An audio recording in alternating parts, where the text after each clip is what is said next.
Your doctor looked at your blood test, smiled, and said the words you've been waiting to hear. Everything's normal.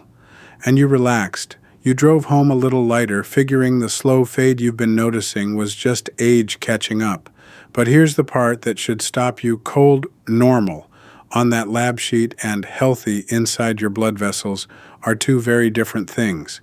And the gap between them might be exactly why your firmness, your morning strength, your stamina just aren't what they used to be.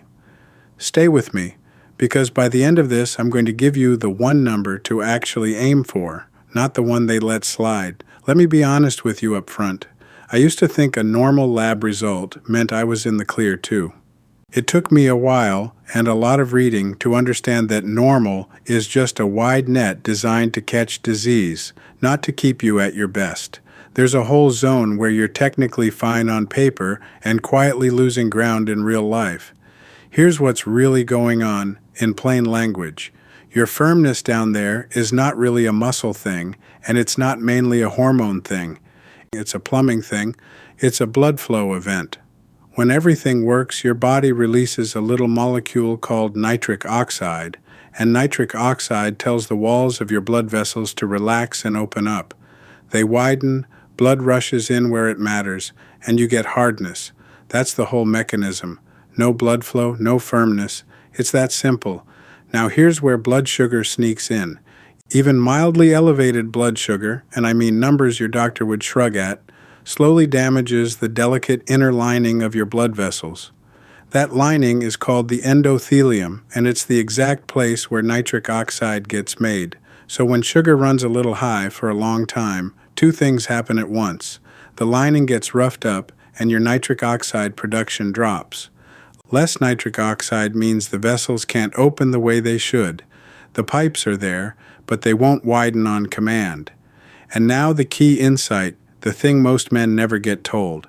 The blood vessels that feed performance down there are tiny, much smaller than the big arteries around your heart.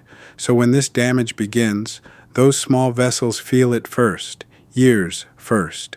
While your heart's big highways are still coping just fine, the narrow side streets below the belt are already struggling to open.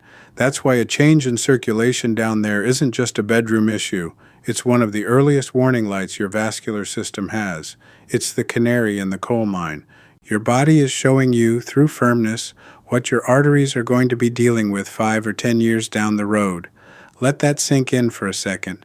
The thing you were a little embarrassed about might be the most honest health signal you've got. So if the lab says normal, what's actually happening? This is the trap. The standard cutoff for fasting blood sugar usually flags you only when you cross into prediabetes. And that line was drawn to catch disease, not to protect your circulation. Research suggests the damage to that vessel lining can begin well below that official line. So you can sit in the normal range for years, getting a clean bill of health every single time, while your nitric oxide quietly drains away and your small vessels slowly stiffen.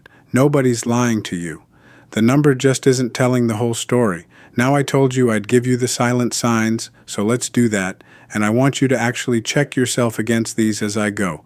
Don't just listen, take stock. Silent sign number 1, your morning strength has faded or gone quiet. That early day firmness is largely an automatic blood flow driven thing, and it's often the first to slip when nitric oxide drops. If it's become rare, make a mental note. Silent sign number 2, cold hands and cold feet, or feet that go a little numb or tingly. Same small vessel story. The tiny vessels in your extremities struggle for the same reason the ones down there do. If your wife's always telling you your feet are like ice, that's data. Silent sign number 3. You get winded or your legs ache walking up a hill or a flight of stairs you used to take easy. That's your circulation telling you it can't deliver blood on demand the way it once did. Be honest with yourself on those 3. If 2 or 3 of them rang a bell, I'm not telling you to panic. I'm telling you it's the vessel lining and the nitric oxide, and that's something you can actually work on. And this is the natural place to mention there's a natural blood flow support I personally like for exactly this, the nitric oxide side of things. I left it down in the description if you ever want to look into it. No pressure at all, just something I keep on hand. Okay, so the question you're really asking, what's the number? If normal isn't good enough, what should I actually aim for? Here's the honest answer. Most labs will call a fasting blood sugar fine anywhere up to right around the hundreds, but if you talk to people who care about optimal, not just not diseased, they're far happier seeing a fasting number sitting comfortably in the 80s, somewhere in the low to mid 80s up toward the low 90s. That's the zone where your vessel lining isn't taking constant low-grade damage and your nitric oxide has room to do its job. And the longer-term marker, the one that shows your average over 3 months, you want that on the lower side of normal too, not parked up against the top edge where they still call it okay. So here's what I want you to do, and do it with me right now. Go find your last blood test. It's in a drawer in an email, in that patient portal you never log into. Pull it up, find your fasting glucose, and instead of looking for the word normal, look at the actual number. Is it in the 80s? Or is it sitting at 98, 99, technically passing but living right on the line? Because if it's hugging that upper edge, that not your age, maybe the quiet reason your firmness has been slipping. That's the loop I opened at the start, and now you can see it for yourself, in your own numbers. And the good news, the genuinely hopeful part, this lining heals. The endothelium is responsive.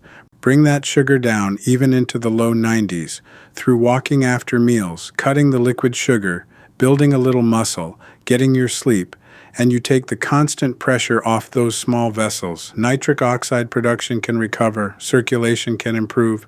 I've seen men turn the corner on this not with anything dramatic, but by respecting that their normal was quietly costing them.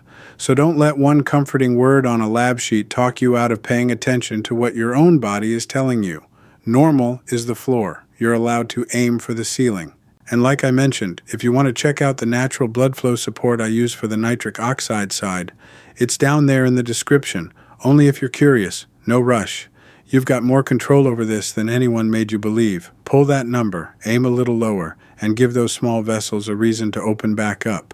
You're not too old. You're not broken. You've just been measuring against the wrong line. Quick reminder before you go. This is general education, not medical advice, and your doctor knows your full picture, so use this to ask better questions and never stop or change any medication on your own. Take care of yourself, and I'll see you in the next one.